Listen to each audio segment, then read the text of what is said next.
Bismillahirrahmanirrahim. Assalamualaikum warahmatullahi wabarakatuh. Hamdan syukran lillah, salatan wassalamu ala rasulillah, wala hawla wala quwata illa billah, amma ba'du. Sebelumnya perkenalkan, nama saya Ramadan Wisaputra. Saya di sini ingin membuat video untuk memenuhi tugas dari mata kuliah Filsafat Pendidikan yang diampu oleh Bapak Dr. Iqbal Amar Muzaki, SPD MPD. Pada kesempatan ini saya akan memaparkan materi tentang pandangan Kiai Haji Hasyim Asy'ari dan Kiai Haji Ahmad Dahlan terhadap pendidikan Islam.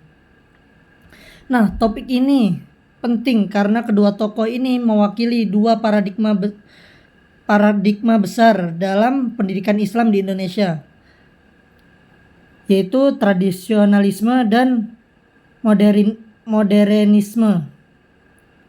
Nah, yang pertama saya akan menjelaskan tentang pandangan dari Kiai Haji Hasyim Asy'ari. Yang pertama, mari kita bahas pemikiran Kiai Haji Hasyim Asy'ari. Beliau adalah pendiri dari sebuah organisasi yang cukup besar dan ternama, yaitu Nahdlatul Ulama. Beliau lahir pada 10 April 1871.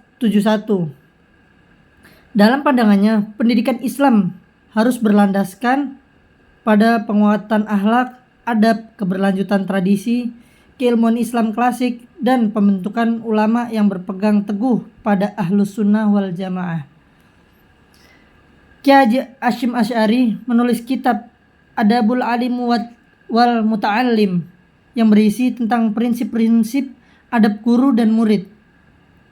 Menurut beliau, adab bahkan lebih utama dan lebih penting daripada ilmu itu sendiri.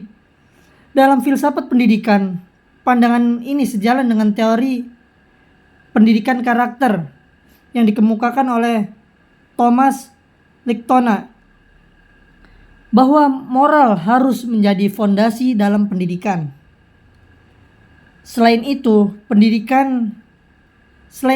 metode pendidikan ala Kiai Haji Hasyim Asy'ari berfokus pada halaqah, sorogan, dan bandongan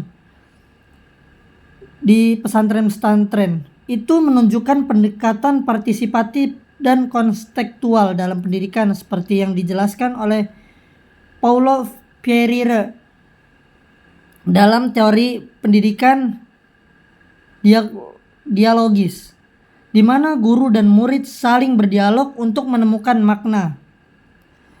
Tujuan akhirnya adalah melahirkan ulama yang tidak hanya alim, tetapi juga berakhlak dan mampu menjaga tradisi Islam di tengah tantangan modernitas. Dan kita lanjut ke bagian yang kedua, yaitu ke Kiai Haji Ahmad Dahlan. Berbeda dengan Kiai Haji Hasyim Asy'ari, Kiai Haji Ahmad Dahlan yang lahir pada 1 Agustus tahun 1868 mendirikan organisasi yang bernama Muhammadiyah.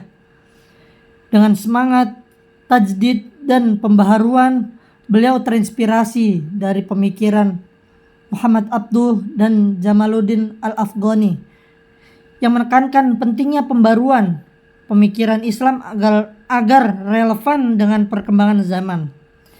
Kiai Haji Ahmad Dahlan menganggap bahwa pendidikan Islam harus mengintegrasikan ilmu agama dan ilmu pengetahuan modern.